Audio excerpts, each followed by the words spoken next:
In today's Hubcast episode, we speak to Adel Rozsa, who decided to transition to becoming an interior designer after giving up a career in events management to become a full-time mum. Whilst Adele loved being a mum, she also felt that she needed something extra in her life just for her. Let's find out about her journey into becoming an interior designer.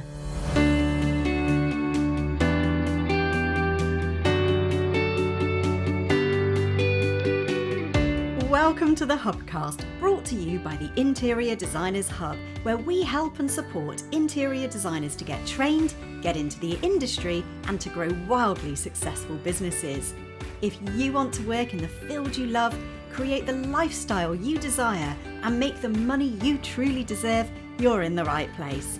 I'm your host, Kate Hatherall. Let's get into it.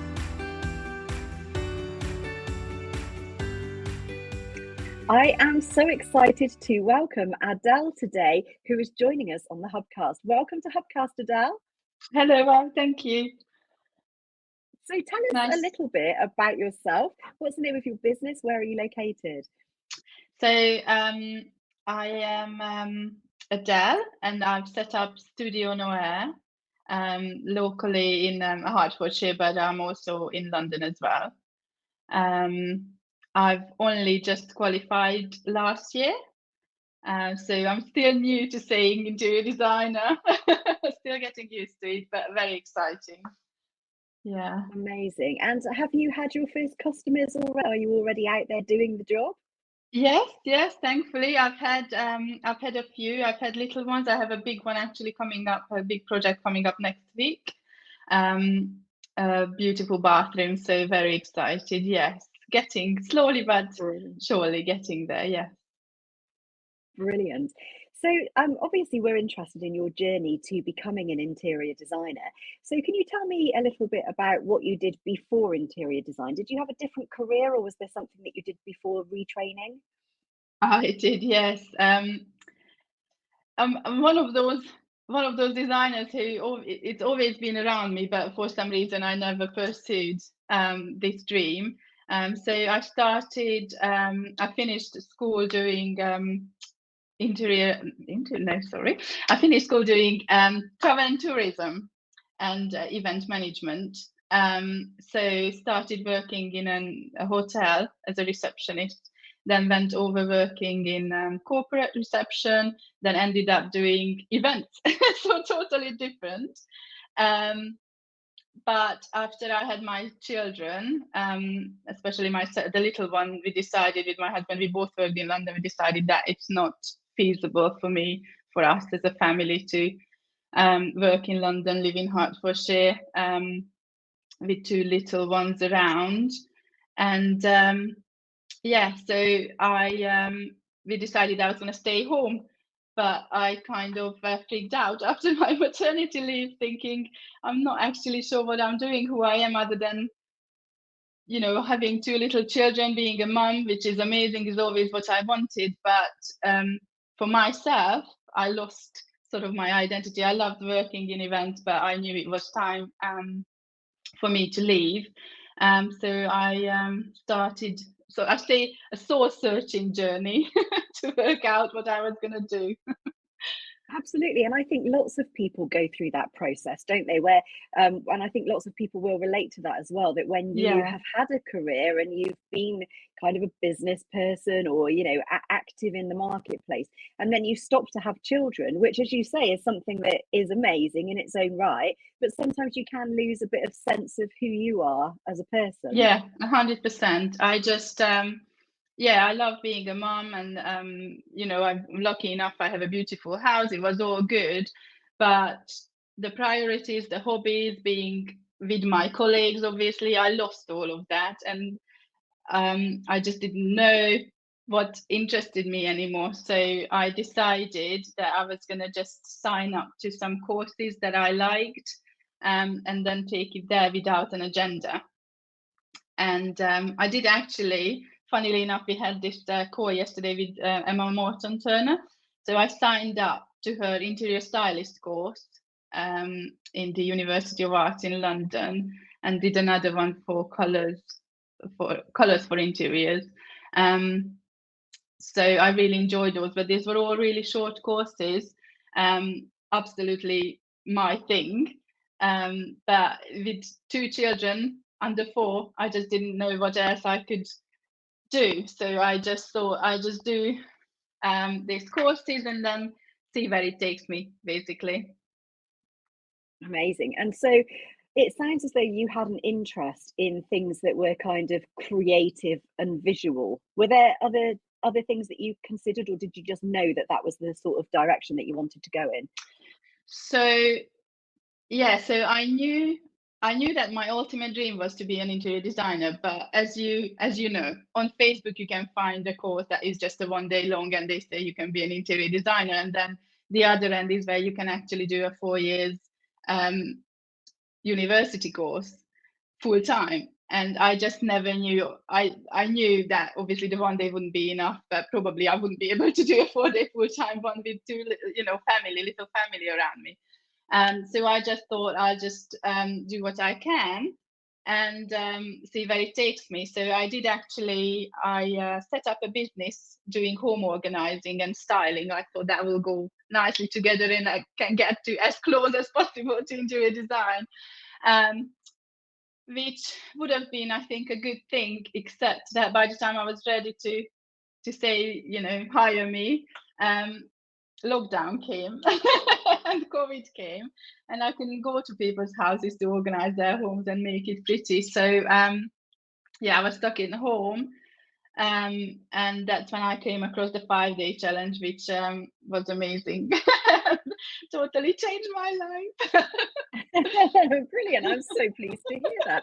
So I mean, I totally get that, because if you've got I'm thinking, obviously with interior design you can move your services online, as many people did during the pandemic, and actually lots of our interior designers continued to have really busy lives, really busy businesses during the lockdown, because you could do things virtually. But absolutely, I guess if you were there kind of decluttering and sorting and organizing, you can't get somebody to do that for themselves, otherwise there's no point in paying you to do it. I did try, but obviously, I mean, there are packages to do online, but it's not the same. It's not the point. No. So yeah. So you then decided that you were going to use the time during lockdown to get yourself qualified. So how was that process? I mean, obviously you're juggling the children, studying. How was that for you? So so I when I signed up, it was amazing to know. Well, first of all, I asked you about this thing of, what do I actually need? And you kindly explained that actually a diploma will be enough to start myself off as an interior designer. So that helped a lot, obviously, and the distance learning was really good.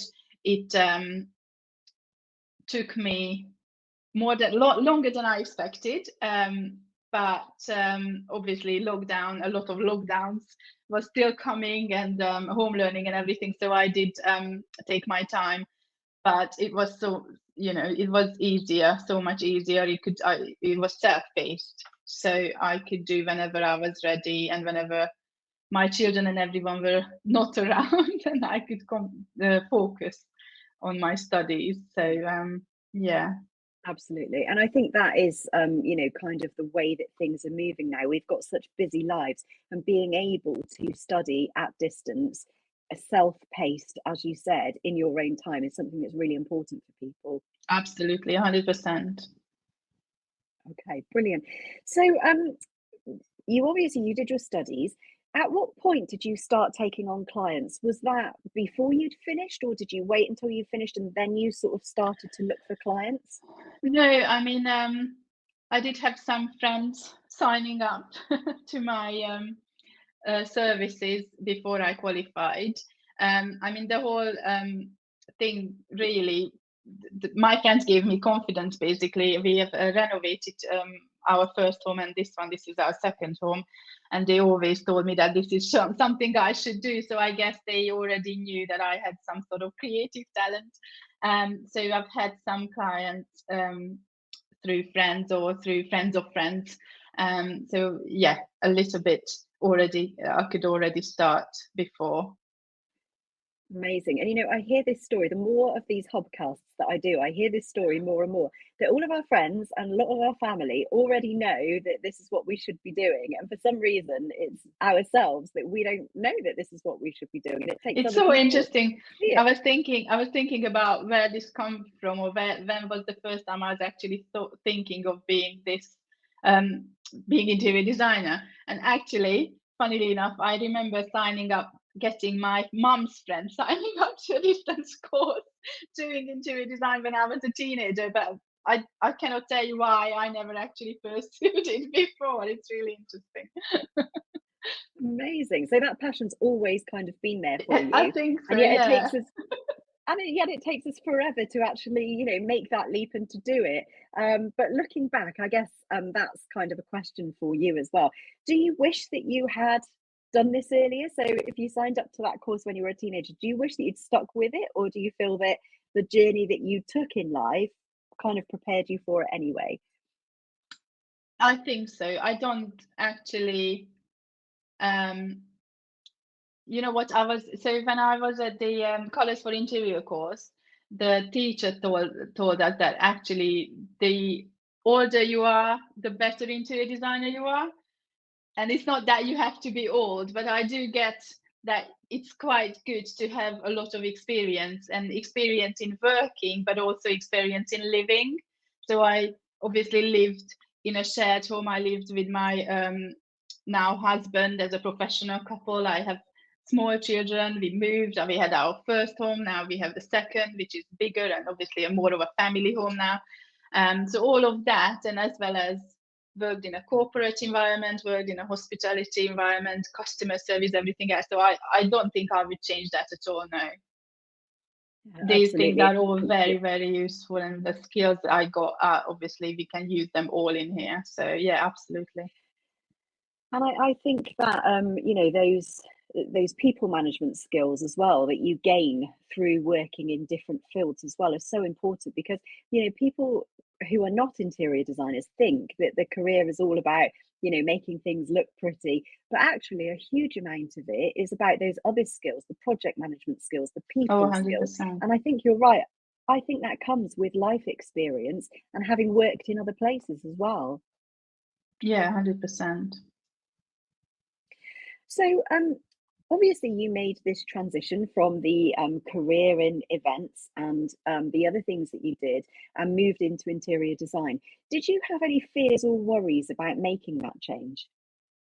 I mean, yes. I still have gremlins coming up.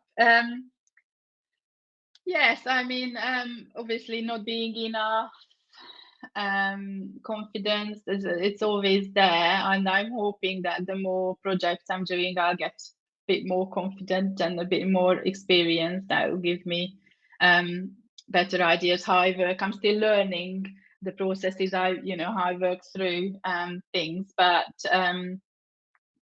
I would like to mention the hub, which obviously have given me a lot of help. I can always ask questions and a lot of training, so I could set up my business the way I wanted myself. So yeah, it's a bit of a everyday fight, isn't it, with yourself? Is can you do it? Yeah. But I'm hoping that with experience it will get better and easier. Yeah, and as you say, I mean, as you know, the first training that we have in the Hub's training vault is all about mindset and tackling those mindset gremlins, because it's something that I don't think I've met a single interior designer or a single person who comes into this as bold as brass, feeling really confident, like, yeah, I've got this. Everybody comes in feeling that they're not good enough and that other people are better than them, and that they're comparing themselves to other people, and that they feel like an imposter, and all of those feelings. So it's really super common to feel like that.